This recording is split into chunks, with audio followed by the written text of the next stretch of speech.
The Brahma bulls saw her, body hanging, boots scraping the cliff face, barely holding on. No sound, no one coming, just her, seconds from falling, and one bull standing directly beneath her, staring up. What happened next would haunt that canyon forever. You are watching West Side Tales, where real stories cut deep, twist hard, and stay with you long after they are done. If you are into spine-tingling turns and edge-of-your-seat true tales, hit subscribe, drop a like, and buckle in. Because this one starts at the edge of a cliff. 12 hours earlier, the forest was quiet. The kind of quiet that feels like it is waiting for something to go wrong. Sarah Mackey stepped out of her truck and stared at the ranger station. She left the engine off. No music, no signal, just a folded note under the windshield wiper. Gone to think. That was it. Her boots crunched dry earth as she entered the trail. She did not want to be found. No check-ins, no calls. Just her, a water pack, and a path that nobody used anymore. She didn't even glance back at the road. The sky had barely started to burn orange at the edges. Sarah was 34, Marine veteran, 2 tours. Her name was in dusty records back in D.C., next to a stack of medals she never unboxed. They said she made it home. They never saw what came with her. She had not worn her uniform in years, but you could still see it in the way she moved. Efficient, quiet, like she was ready for something to explode. The trail was more of a memory than a map. No markers, no carved signs. It curved through dense trees and dry stone, the kind of land she used to run drills in before Afghanistan. She chose this place for a reason. It did not welcome hikers. Promised silence. The first 2 hours passed without thought. Her breathing found rhythm with the wind. Her body remembered how to move through terrain like this. Her mind wandered. She thought of her brother's last voicemail, of the unopened envelope from the VA, of the silence in her apartment at night. By late morning, the trail had vanished. The terrain turned jagged, steep. She did not care. That was the point. She wasn't here for scenery. She just wanted everything to stop. The questions, the apologies, the way people looked at her like she might break any second. Then came the ledge. It was barely a foot wide. Sandstone undercut by wind and time. It jutted out into open air. Below, the canyon cut down in brutal angles. A dry creek wound through boulders at the bottom. No rope, no guardrail, just space.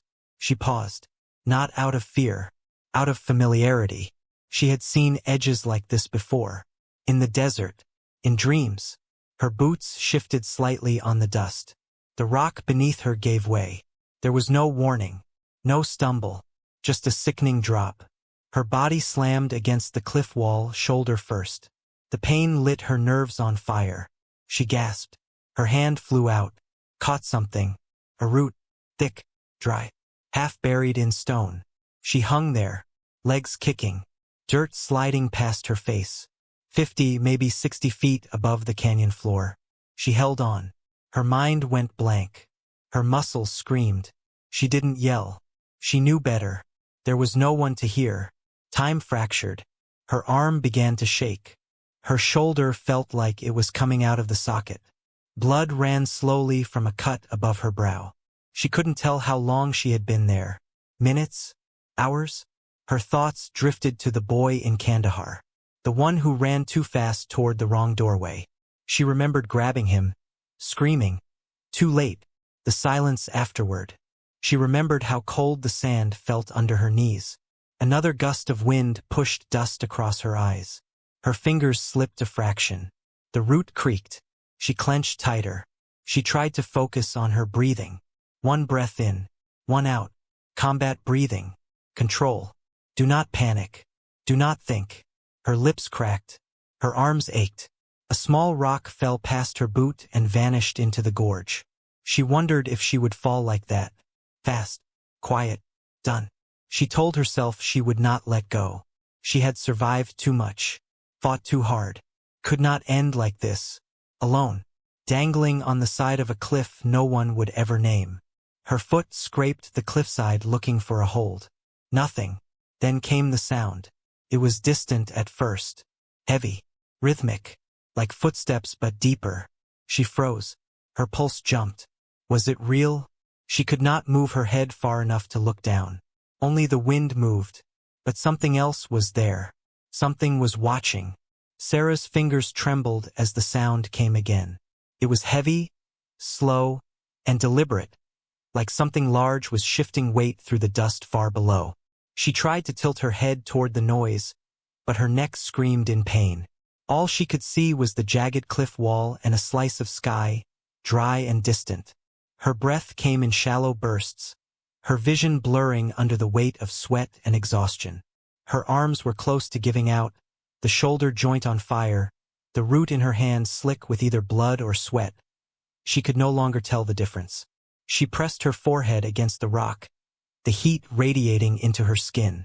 Her lips cracked open as she whispered to herself, "Stay awake." The words barely broke through the stillness. Her voice sounded foreign, thin and brittle. She wanted to rest, even just for a second. Just one blink. But the second she let go, she knew what came next. And it would be permanent. That was when she heard the voice. It was not real. Could not be. A quick burst of static crawled across her brain like a dying radio feed. Someone was shouting. Movement at 2 o'clock. Sarah flinched as the sound sliced through the quiet. Jenkins? That was impossible. He had been gone for years. She had watched his casket get lowered into the ground. Still, the voice echoed in her head like it had back in the field.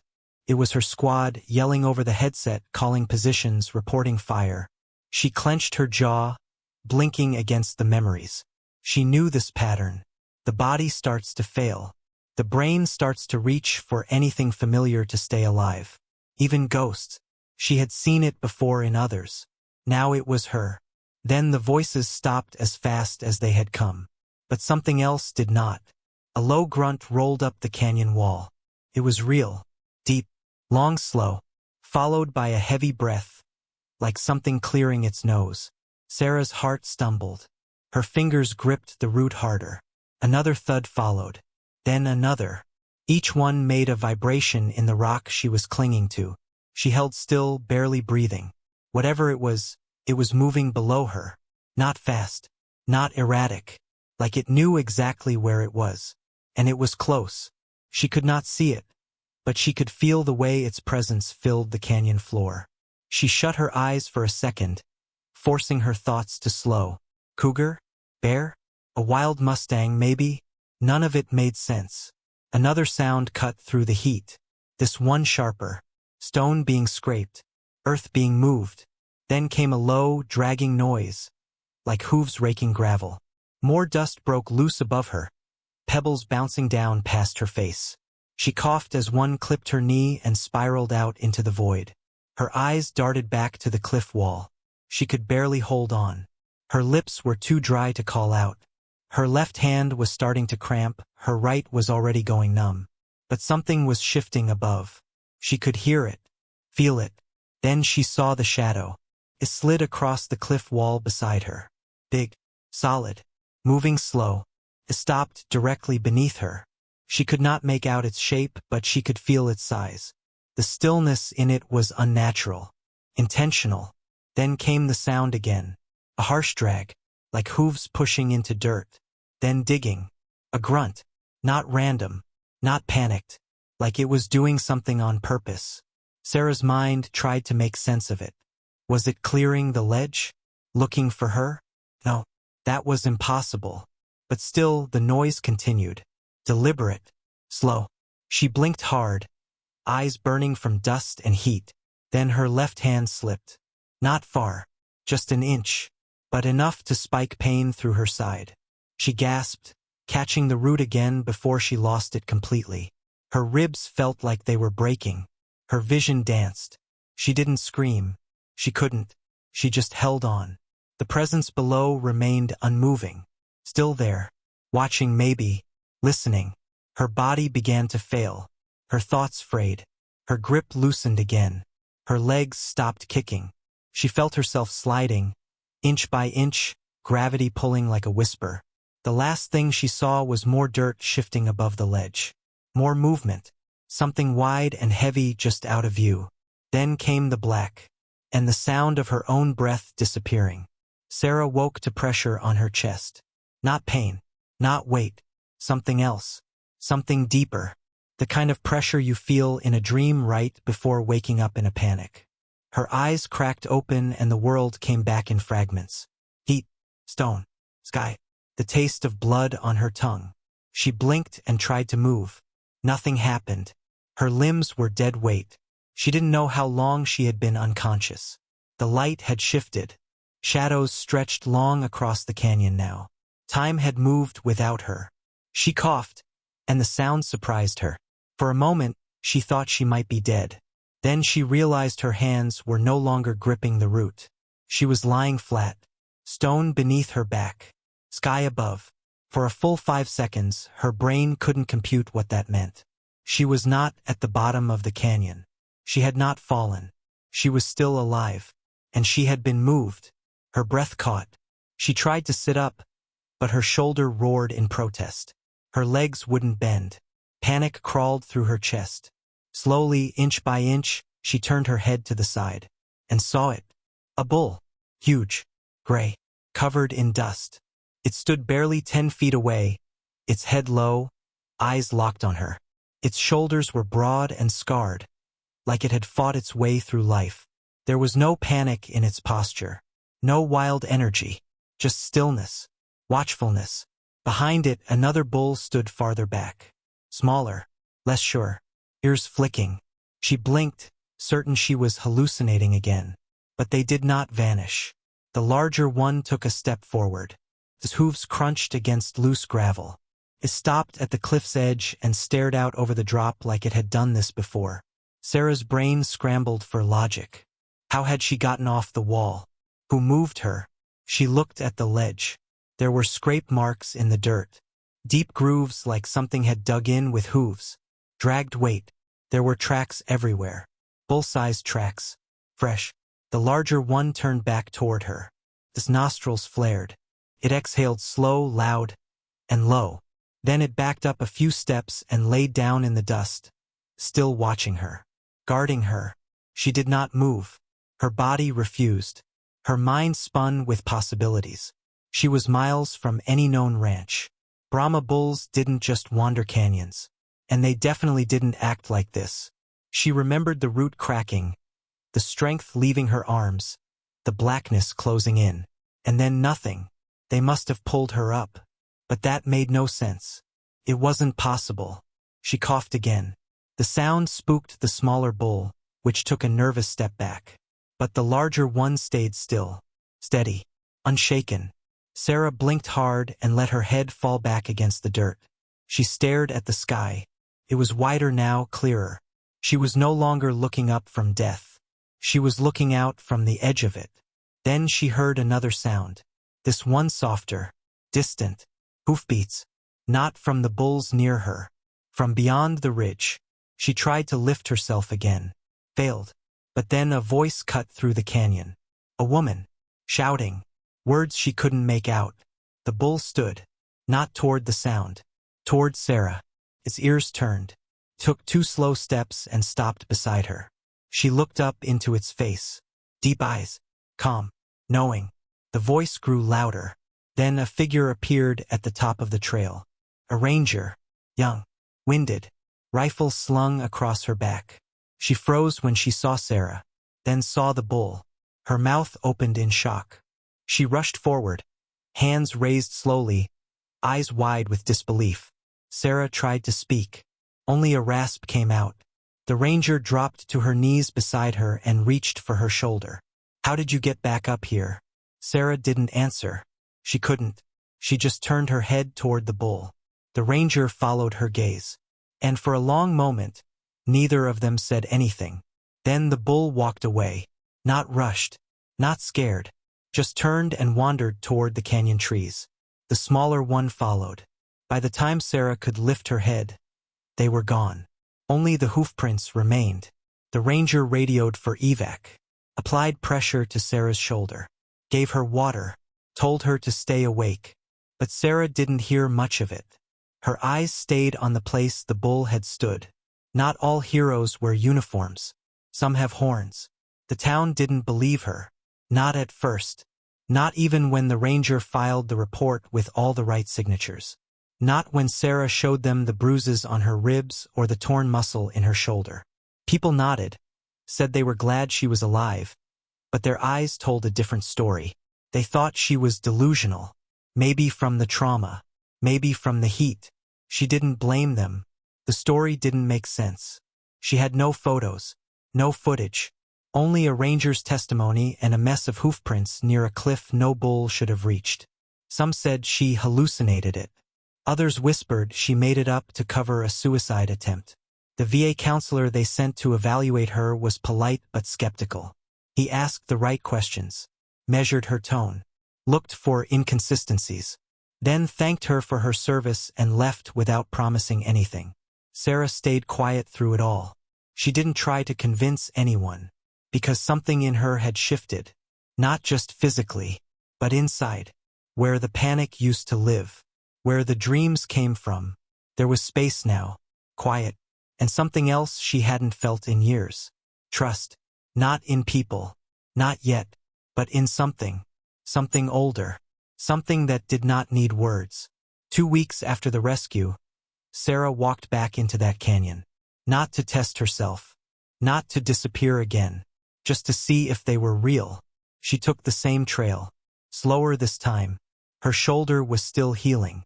She moved like a person relearning her body, but her eyes stayed sharp, always scanning. When she reached the ridge, she saw them, both of them, the large gray bull with the scar, the younger one behind him. They were not startled, not aggressive, just there, watching. She stood still for a long time, then sat in the dirt, cross-legged. No sudden moves. The bulls did not leave. The big one came closer, close enough that she could hear his breathing again. Slow, even, grounded. She didn't reach out. She just looked at him. And for a few minutes that was enough. When she returned to town, she didn't say much. Just nodded at the ranger when asked if she found them again. The ranger didn't press.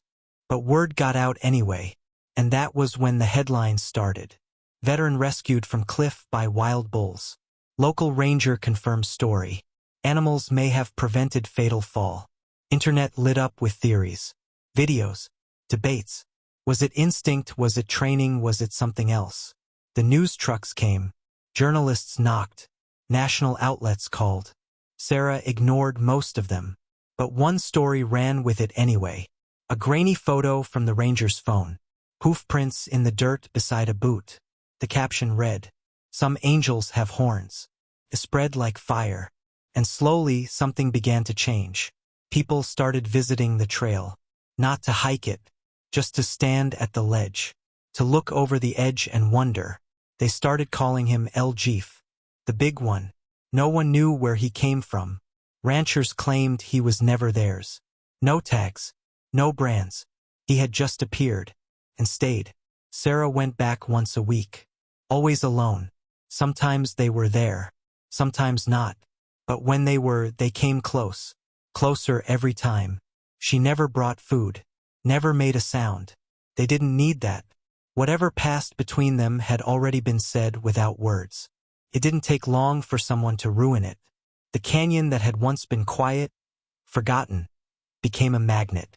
Not just for hikers or curious locals, but for outsiders. People with cameras. People with plans. Drones started buzzing overhead. Someone flew one too close to the ridge and it crashed into the trees. Bloggers posted GPS coordinates. Videos flooded social feeds. Tourists wandered off trails hoping to catch a glimpse. Some tried to bait the bulls with apples. Others threw stones from a distance, just to see them move. One morning, Sarah arrived to find beer cans in the dirt and cigarette butts lining the trailhead. The bulls were nowhere in sight. The silence felt wrong. Then, watched. She sat in her usual spot and waited. Hours passed. No movement. The next day, a ranger met her at the gate. There was an incident, the ranger said. A group of college kids got too close. One climbed down a ravine to get a photo. The bulls charged. No one was hurt, but there was panic. Video went viral. People started calling them dangerous. Sarah didn't speak, just nodded. 2 days later, she found a posted sign at the edge of the trail. Warning: wild livestock. Proceed at your own risk. Department review pending. Then came the call from animal control. They wanted to trap them, relocate them, for their safety, for public protection. Sarah listened, silent, jaw tight. The voice on the other end used words like liability and threat and unpredictable behavior. But none of them felt true. None of them described what she had seen, what she had felt. She hung up before they finished. The next morning, she went back to the canyon. Alone. No pack. No phone. Just herself. The bulls were there. El Jeef stood where he always did. Watching. Calm. But this time, when she sat, he did not come closer. He stood still as if sensing something had changed. Sarah didn't move. She just looked at him. And after a long while, he turned and walked away. The younger one hesitated, then followed. Sarah sat there until the sun disappeared behind the ridge. She knew what was coming. People were not good at leaving mysteries alone. They always wanted to name them, tag them, trap them. Even when those mysteries had saved a life. Especially then. And deep down, she feared the one thing no headline ever said.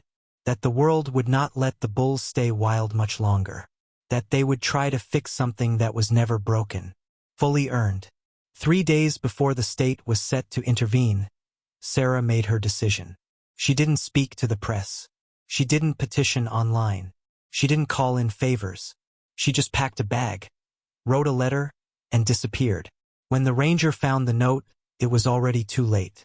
No explanation, just a short line in her sharp block handwriting. If they come for him, I won't let them take him alone. By the time the trucks rolled up the dirt road, Sarah was gone. And so were the bulls. Not a hoofprint in sight. No trail. No broken branches. It was like the canyon swallowed them whole. The news swirled. Some called it a stunt. Others called her unstable. Rumors spread that she had trained them, that it was some kind of psychological bond. A miracle. A lie. A cover-up. But the people who mattered didn't talk. Not the ranger. Not the old woman who ran the gas station. Not the hiker who saw hoofprints in the snow 2 counties over. They just kept their eyes on the ridges when they passed through the canyon. Waiting. And then, 6 months later, a video surfaced online. It was grainy. Shaky. Filmed from across a deep valley at sunrise. 2 bulls stood at the edge of a cliff. One older, scarred. One younger, still restless. And a woman, sitting cross-legged in the dirt. Just watching. No words. No movement. Just 3 figures outlined against the dawn. It spread like wildfire. They said it was faked. That it was edited. That the shadows weren't real. But those who knew her, those who heard the first version of the story, understood what it meant. She had found them again. Or maybe they had never left. People stopped asking questions after that. No more traps. No more threats. The canyon fell silent again. And if you hike far enough on the right day with no phone and no map, you might see them too. Standing at the edge. Like they're waiting for something. Or someone. Because sometimes the ones who save you don't want thanks. They just want to be left free. This is West Side Tales. Where the stories don't end. They just disappear into the wild. Stick around. The next one begins with a knock on the wrong door.